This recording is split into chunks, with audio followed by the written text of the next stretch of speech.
Hello everyone! Samahan niyo po ako magluluto tayo ng tortang alamang. So meron po tayo ditong alamang. Lalagyan po natin ng all-purpose flour and cornstarch.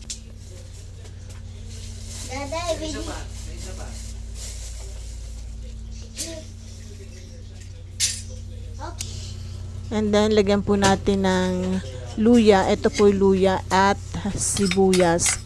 Mas maganda po kung powder na lang. Ginger powder and onion powder.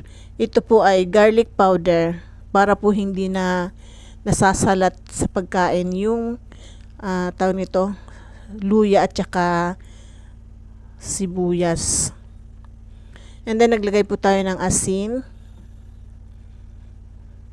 and ground black pepper. Mas maganda po kung powder din po ang gagamitin nating paminta. Pepper powder.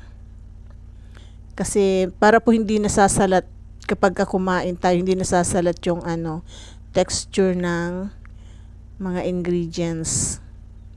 And maglagay po tayo ng itlog.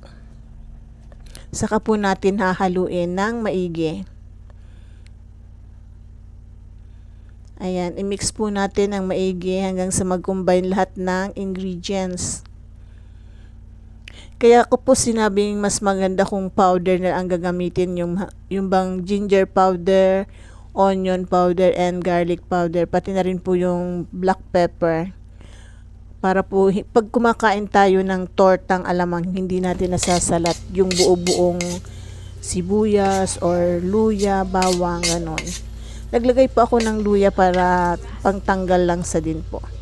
So this time po ready na po ito para iprito.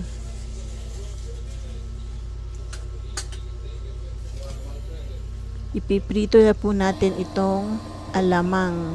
Nagpainit na po ako ng kawali and then lagyan na po natin ng mantika. So ayan, may nakasalang na po isang piraso. Dadagdagan po natin. Bali apat na tawag dito. 4 na tumpok ang kasya po sa aking kawali. Ayan.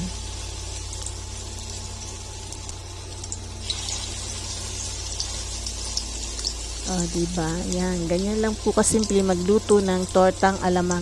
Kumakain po ba kayo ng tortang alamang or nag-uulam? So, this time po, golden brown na po yung kabilang side and then babalik na rin po natin para po yung kabilang side naman ang maluto.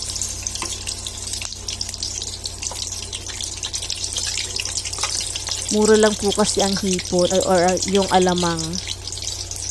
At the same time, masarap po kasi kapag ginagawang torta. So, ready to serve na po ang ating tortang alamang. Sana po nagustuhan niyo ang video na to. At kung nagustuhan niyo po, huwag kalimutang mag-like, share, comment, and follow. Ito na po yung ating tortang alamang. Thank you for watching, guys. See you again on my next video. Bye. God bless everyone.